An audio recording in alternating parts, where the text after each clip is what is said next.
मध्य प्रदेश के 28 सीटों पर उपचुनाव होना है और 3 नवंबर को होना है। कांग्रेस प्रवक्ता योगेश यादव से कैनन न्यूज चैनल ने खास बातचीत की, जहां अपनी ओर से उन्होंने बताया कि 26 से 27 सीटों पर कांग्रेस विजय प्राप्त करेगी और बीजेपी ने जो अपनी सरकार चाल चल के बनाई है उसका परिणाम अब जनता देगी। दोनों ही पार्टी के नेताओं ने अब तो मतदाताओं पर ही छोड़ दिया है। अब जनता के हाथों में है कि किसको अपना मतदान देना है और किसके पक्ष में मतदान करना है। अब 10 नवंबर को ही पता चलेगा कि कौन बैठेगा मुख्यमंत्री की कुर्सी पर। हम मऊ विधानसभा क्षेत्र में जो कि आने वाले चुनाव को लेकर 28 सीटों को लेकर जो किस तरह से कांग्रेस अपना वर्चस्व कर रही है और किस तरह से अपनी सीटों को लेकर आगे अपने कदम बढ़ा रही है, वो सारी चीज़ को लेकर आज हमारा साथ कांग्रेस वरिष्ठ योगेश यादव जी हैं। इनसे हम जानते हैं कि किस तरह से सर प्रक्रिया होगी जो 28 सीटों को लेकर। सर बताएं किस तरह से 28 सीटों को लेकर। देखिए, ये चुनाव प्रजातंत्र के मूल्यों की रक्षा के लिए एक ऐतिहासिक चुनाव है। जिस तरीके से प्रजातंत्र को ध्वस्त किया गया और खरीद फरोख्त करके भारतीय जनता पार्टी ने एक चलती हुई सरकार को गिराया, नेस्तनाबूद किया, ये चुनाव अपने आप में बहुत विचित्र है। ये चुनाव कांग्रेस के कार्यकर्ताओं का चुनाव है, ये चुनाव जनता का चुनाव है। और जहाँ तक मैं 35-40 मेरी आम सभाएँ हुई हैं संपूर्ण 28 विधानसभा क्षेत्रों में, मैंने एक बात को अनुभव किया कि अब की कांग्रेस का कार्यकर्ता इस चुनाव को लड़ रहा है।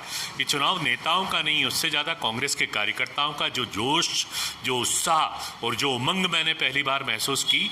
मुझे लगता है कि कांग्रेस का कार्यकर्ता आहत है।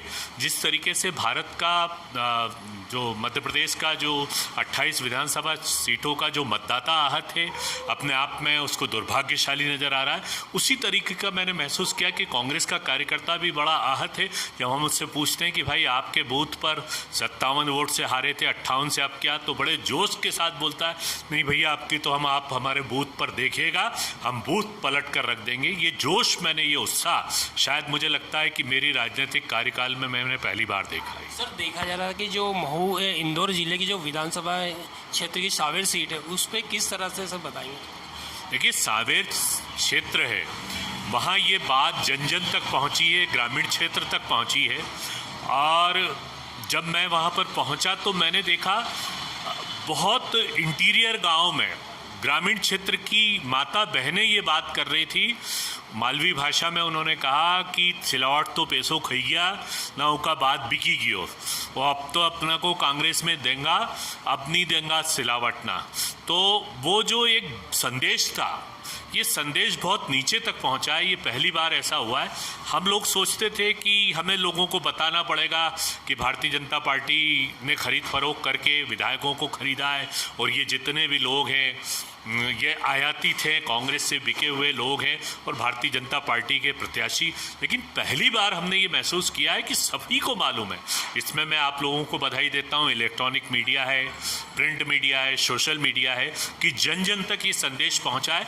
और मेरी ये व्यक्तिगत मान्यता है कि कम्युनिकेशन पावर का भी ये चुनाव है कि अब की ये प्रमाणित होगा कि कम्युनिकेशन पावर कितना मजबूत होता है और प्रजातंत्र का ये चौथा स्तंभ अब की चमत्कार दिखाएगा। सर क्या लगता है कि जो कल चुनाव होना है तो किस तरह से अपने कांग्रेस की सीटें आ सकती हैं।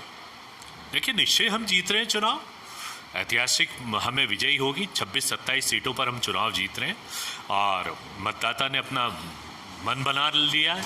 मतदाता मौन है लेकिन अंदर से प्रखर है, मुखर है, अंदर से उसकी भावना बहुत उद्वेलित है और वो उद्वेलित भावना से कार्य कर रहा है और हमें ये कह रहा है कि आप नहीं भी कहते तो हम कांग्रेस को ही वोट देते हैं। और जन जन, और आपको एक बात बता दूंगा, कल के बाद 3 तारीख को कल इलेक्शन है, 10 तारीख को अप्रत्याशित परिणाम आएंगे, चौंकाने वाले परिणाम आएंगे, जिनको भारतीय जनता पार्टी बहुत मजबूत और बड़े जनाधार वाले नेता कहते हैं, वो किले जिस तरीके से ध्वस्त होंगे वो ऐतिहासिक घटना होगी और कांग्रेस का व्यक्ति, कांग्रेस का प्रत्याशी विजयी होगा।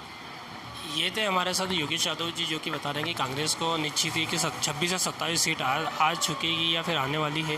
वो तो कल ही अपने को डिसाइड होगा कि किस तरह से मतदाता होते हैं। महू से कैनन न्यूज़ के लिए प्रकाश सिंह सिसोदिया। कैनन न्यूज़ के लिए महू से प्रकाश सिसोदिया की रिपोर्ट।